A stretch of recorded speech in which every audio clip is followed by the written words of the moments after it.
forces you to do, and this is what Steph and Clay as well at times force you to do off the ball. So it's a similar tactic. You're trying to avoid comfort zones. You know, you're trying to keep Steph and Clay from running off screens and catching and shooting threes. You're trying to keep James from his step back three. But I think the modern game has sort of forced coaches to rethink some things, and it's fascinating. It's really interesting to watch. Ethan Strauss, The Athletic. What do you make of the different offensive approaches that these teams use? Do you worry at all about getting as ISO heavy as the Rockets are, getting lulled into that, or is that not a concern at all? Well, I think switching defenses tends to, I should say, switching screens, switching everything like really both teams do.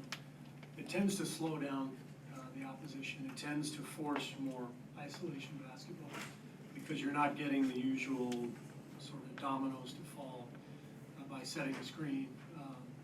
So it's, in many ways, it's more difficult to play against switching, but it's very much personnel based. Not everybody can switch. You have to have the right personnel. Our two teams happen to have the personnel to do it. And so then it becomes, how do you attack it? And so both teams have counters and plays to try to run to counter that switching. And but that's the difficulty of playing against that kind of defense, is it takes you out of your normal rhythm, your normal routine. Connor Letourneau, San Francisco Chronicle.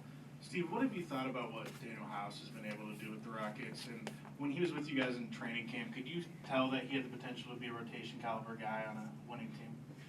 He had a really good camp for us, and it literally came down to the final day between Alfonso and Daniel.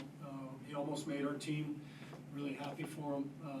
You know, he's done a great job with Houston. He's found a home, and you know, happy for Zoe as well. I worked out for both players, and you know, at that time it was just sort of a matter of what we were needing more on our roster, and we chose the you know, the better defensive player, the rebounder, the more athletic player. Daniel's a better shooter than Zoe, and he's shown that in this season with the Rockets. He's made a lot of shots, but you always just kind of go with your gut, and it came down to literally the last day of camp, so it worked out well for both players. Right here, left-hand side. Steve, Mark Berman from Fox Houston. Y'all have played so many times, so many important games. How much does the familiarity between the two teams impact a series like this? Well, I think it helps us, given that we only have 36 hours between series.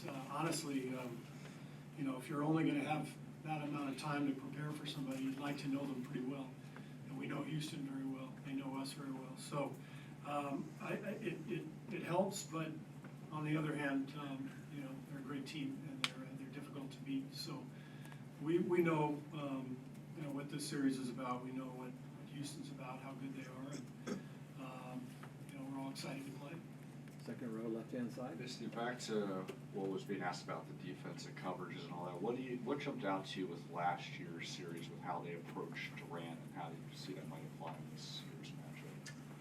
Well, I mean, you know, last year they had a couple different guys guarding, Trevor Ariza and Tucker. Both guys excellent defenders, and I think this year it'll be more Tucker than anybody else, just based on, you know, the roster and the abilities of each player.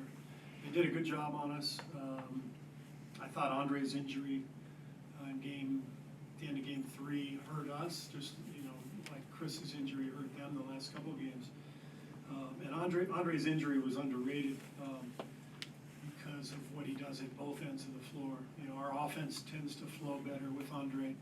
Obviously, he's one of the best defenders in the league. So that's when the series changed, and that's when we got more ISO heavy, and they did a good job in the middle of that series on all of our guys. And so we've got to find a way to open up the floor and get penetration and you know, execute against them.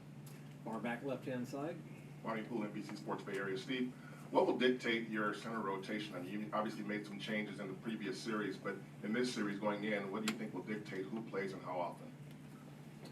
Well, you know, the biggest thing when you go against Houston is guarding pick and roll, obviously. And that's gonna be a threat, whether it's James or Chris, and your centers play a big role in that. So we've got guys who can switch, like Looney and Jordan Bell and Draymond, and you know, we've got rim protection with Bogut, where we could drop and play a different style, and we'll just go according to how, you know, how things are going. If we're successful, we'll stay with something. If we're not, we'll move on to the next option. Great, thank you. Coach Thanks. D'Antoni will be in here in just a minute.